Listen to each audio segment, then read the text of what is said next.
The moment began with a headline, a market downturn, and a tense silence inside a political operation that had spent months assuring Americans that everything was going exactly according to plan. The economy was strong, the tariffs were strong, the numbers were strong, the future was strong. Donald Trump had presented a vision of unstoppable success, a system where foreign countries would give in, factories would come back, workers would benefit, and critics would eventually have to admit he had been right all along. Then the numbers started heading in the wrong direction, and under the bright spotlight of live television, that vision of economic strength suddenly looked a lot less convincing. That was when Desi Lydic stepped forward. She did not take the stage looking for an easy punchline. She arrived looking like someone prepared to present evidence. The audience expected jokes, but what they received first was a sequence of "Come out the water, come on water, come out baby. Oh, come out baby, please. Come out for daddy." Has he ever said anything more embarrassing? I'm gonna come. Stop doing that! Stop it! events. Trump promoting tariffs. Trump insisting foreign nations would bear the cost. Trump promising Americans would not feel the impact. Trump claiming the markets supported his approach. Then the screen behind Desi showed what followed. Stocks falling, businesses sounding warnings, prices climbing, investors growing anxious, and an administration that had promised complete control suddenly struggling to explain why everything appeared so chaotic. The crowd laughed at first, but it was not carefree laughter. It was the kind that comes when people recognize a pattern they have seen before. Desi leaned forward and joked that Trump's economic philosophy was simple. When the numbers go up, he gets the credit. When the numbers go down, China, Democrats, the media, windmills, and maybe even Taylor Swift get the blame. Oh man, they're both going out. You got Melania and Trump going after you. Yeah. I will say it's kind of sweet the way you've unified them. You've really brought them together. I tried. That's why I did it. Yeah. You have done what no marriage counselor has been able to accomplish. So good for you. I'm happy for them. The audience erupted, but she was not finished. She argued that the bigger falsehood was not just about tariffs. The bigger falsehood was the belief that leadership means creating enough noise that supporters mistake confusion for a strategy. The line landed hard. Older viewers watching from home immediately understood. They had lived through real recessions, real inflation, real layoffs, real trade disputes, and real consequences. They knew grocery prices were not campaign slogans. They knew retirement accounts did not recover because someone typed in capital letters. They knew economic realities could not be changed through repetition. That was why Desi's segment resonated.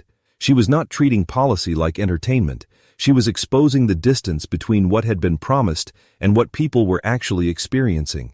Jimmy Kimmel then carried the same theme onto his own stage. His opening was calm, almost surprisingly restrained.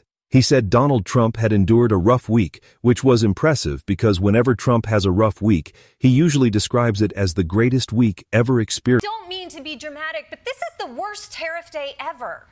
This whole trade war was launched on incoherent arguments. You stuck to your guns for incoherent reasons, and now you're pulling back for incoherent reasons. Is there anything you can say that actually makes sense? No other president would have done what I did. No other president.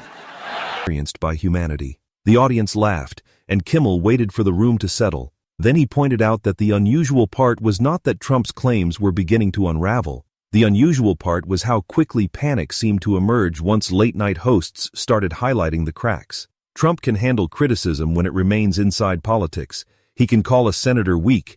He can call a reporter fake. He can accuse a judge of corruption. He always has an insult available and a nickname ready. But when comedians turn the explanation into a joke, something changes. The message stops sounding powerful. It begins sounding absurd. And it's distraction for Trump from the fact that he is busy destroying the world economy. It was another terrifying day on Wall Street. The Dow was down, the S&P was down, cocaine was up. The S&P 500 has lost more than 10% of its total value since Thursday, costing Americans billions of dollars from their stock portfolios and retirement funds. But here's the thing about Donald Trump. He doesn't care about money. Once people start laughing at the excuse loses its protection. Kimmel then played footage of Trump declaring the economy stronger than ever, followed by clips showing the market reaction to the tariff conflict. After the second clip, he paused and said, "That is the sound of Wall Street learning that, trust me, is not an economic policy." The room roared with laughter. Then he became more direct. He argued that Trump always wants recognition for imagined successes while avoiding responsibility for real outcomes. When things are improving, he wants his name attached to the achievement. When things are falling apart, We all know Donald Trump has a long list of enemies: Iran, Democrats, the far-left radicals known as the Catholic Church. But there's only one opponent that Trump hates so much that when he goes after them, he actually becomes them.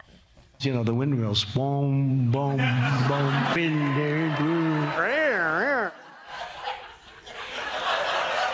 That's right. Whether it's a person from another country or an inanimate object, Trump will do the accent.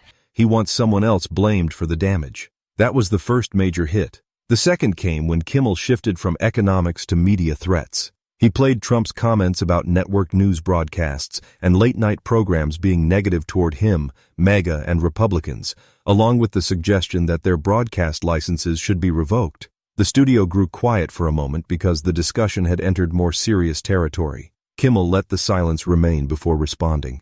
"Just to be clear," he said, "the president is not saying we are wrong. He is saying that if we keep saying things he does not like, maybe the government should take away the microphone." That was the moment the atmosphere changed. The audience was not simply laughing anymore. They understood the larger issue. This was no longer only about tariffs, comedy, or a difficult week. It was about control. Trump had spent years insisting the media was fake, that late-night hosts were failures, that comedians lacked talent, and that nobody watched them. Yet now he was talking about licenses. Now he was talking about punishment. The same man who claimed nobody cared what Kimmel or Desi said was acting as though their jokes were influential enough to deserve federal pressure. Kimmel focused directly on that contradiction. If late-night television is irrelevant, why keep watching it? If nobody cares, why continue posting about it? If the jokes do not matter, why threaten the networks? The audience laughed even louder because the logic was impossible to dismiss. Trump's own reaction was helping prove the point. Desi approached the same issue from a different angle. She said authoritarian instincts do not always arrive in obvious forms. Sometimes they appear as complaints about ratings. Sometimes they claim to defend fairness while demanding silence. Sometimes they accuse every critic of bias and then seek punishment for anyone unwilling to offer praise. She argued that the most concerning part was not that Trump disliked being mocked. Many powerful people dislike being mocked. The concerning part was the suggestion that mockery itself should bring consequences. That observation connected strongly with older viewers. People who have lived long enough understand the difference between criticism and censorship. They remember when public officials were expected to answer difficult questions rather than threaten the outlets asking them. They remember when leaders tolerated jokes instead of treating them like attacks. Desi summed it up with a line that drew a huge reaction. A confident leader can survive a punchline. An insecure leader starts asking who controls the broadcast license. By then, the two segments had merged into a single story. Desi exposed the weakness beneath the economic confidence. Kimmel exposed the anxiety behind the media threats. Together, they painted a picture of a man trying to maintain two performances at the same time. One performance claimed everything was fine. The other revealed concern that people might stop believing it. That contradiction was the crack. That contradiction was why the moment spread. Then Kimmel delivered the line that became the standout clip of the night. Looking directly into the camera, he said, "Donald Trump does not want fair coverage. He wants applause with a news logo on it." The audience exploded. Later, Desi delivered a line that was just as sharp. "If your economy is so strong, why does it need a bodyguard? And if your truth is so obvious, why are you trying to shut down the jokes?" That was the real humiliation. Not because they insulted him. Not because they shouted louder. Not because they uncovered some secret document. They did something more damaging. They made the pattern simple enough for ordinary people to recognize. Promise big. Blame others. Attack critics. Threaten platforms. Demand praise. Present panic as strength. Then repeat the cycle. Once people recognized the pattern, they could not stop seeing it. By the next morning, the clips were everywhere. One showed Desi calmly dismantling the economic spin. Another showed Kimmel turning the broadcast license threat into a clear warning. Supporters dismissed it as comedy. Critics called it a necessary reality check. But the reason it spread so quickly was simpler than that. People could sense the truth beneath the humor. Trump spent the week trying to project control. Kimmel and Desi highlighted the panic. Trump called the criticism fake. They showed the footage. Trump insisted nobody watched. They showed him reacting as though he had watched every moment.